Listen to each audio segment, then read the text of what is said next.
I know what the title says, but this is a podcast about podcasting. If you are looking for porn, you are in the wrong place. Unless podcasting is some kind of new fetish that I'm unaware of. And I'm usually pretty hip to new fetishes. Seriously, though, no porn here. I think that this podcast is family friendly. That depends on your family. You're not going to hear any expletives here, but the topics, again, depends on your family. Let's talk about Lance Armstrong. You know Lance Armstrong? Cyclist Lance Armstrong. He's got a podcast. He's actually got two podcasts. One is about cycling. The other is about moving forward. And who better to talk about moving forward than a cyclist who seemed to have everything going for him until he didn't? What do you do when that happens? He talks about it. The podcast is called Forward. On his podcast, there's an interview with a woman named Mia Khalifa. I'm going to read the summary to you.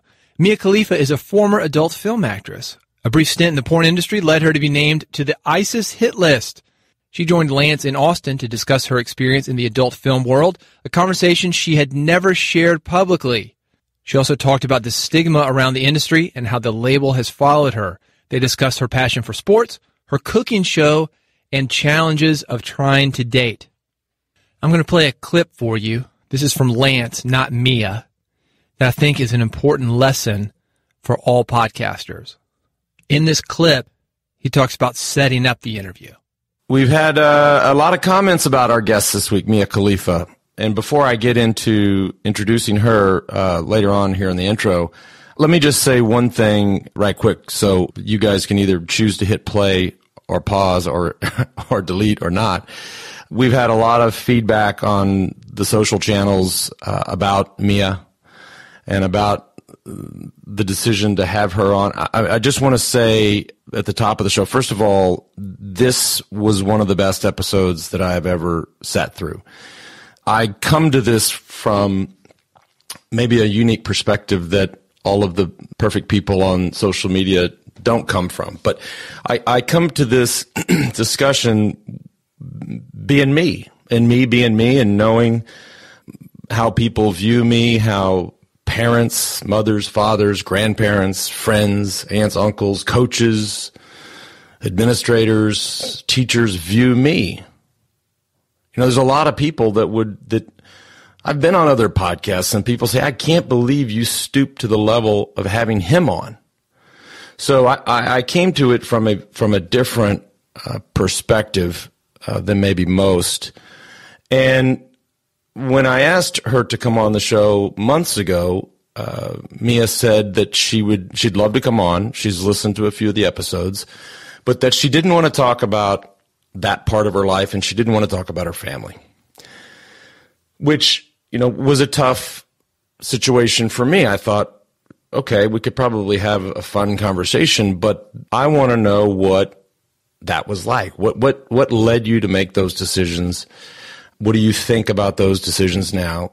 And so I just waited, and eventually she called me back and said, I'm ready to come on, and I'm ready to tell the whole story. And she's never told that story before. So I guess what I'm saying is give this one a chance. This is, as I told somebody on social media the other day, this is the Forward personified. This is a person that made some bad choices in her life, which she'll freely admit, and has decided to try to completely reinvent herself and move forward. And so for that, I'm a huge fan. And I'm a huge supporter. In this conversation, if you think this is just some bullshit teenage-esque conversation, you're wrong. This one will rock your world. And so now is the time where you get to choose whether or not you hit delete or you continue to listen. And I think if you do listen, you will not be disappointed. And if you do listen, then obviously I very much appreciate it. The big lesson is that as a host, you hold firm to get the content that your listeners want. A lot of people will offer to come on your show, to talk about certain things, to do whatever they want. That may not be what is best for your audience. What happened in this situation happens in a lot of different ways. As an example, this is something that I've experienced on my show, Music Business Radio. I've got musicians who don't want to acknowledge an old band that they were in. For example, let's say Gwen Stefani wants to come on. She doesn't want to talk about No Doubt. She wants to talk about only the new stuff. Bjork comes in. She doesn't want to talk about Sugar Cube. She wants to talk about her solo stuff. That happens all the time. Authors who don't want to talk about older books. Entrepreneurs. I had this happen on Red Podcast. Had a woman who started a huge company, big company. Didn't want to mention it. Wanted to talk about her new company. Here's what Lance found out. Mia Khalifa came around. If you hold firm, you do your show. If somebody wants to be on, they'll come around. If you do not hold firm, you are not doing your audience a service. Not all interviews are created equal, even if you've got a great person in there. If your audience wants to hear about the old stuff, or if there's something significant that your guest has done, and your audience is thinking, why isn't he asking about that? You are doing them a disservice, and they're going to disconnect from you because you're not asking the questions that they want to know the answers for.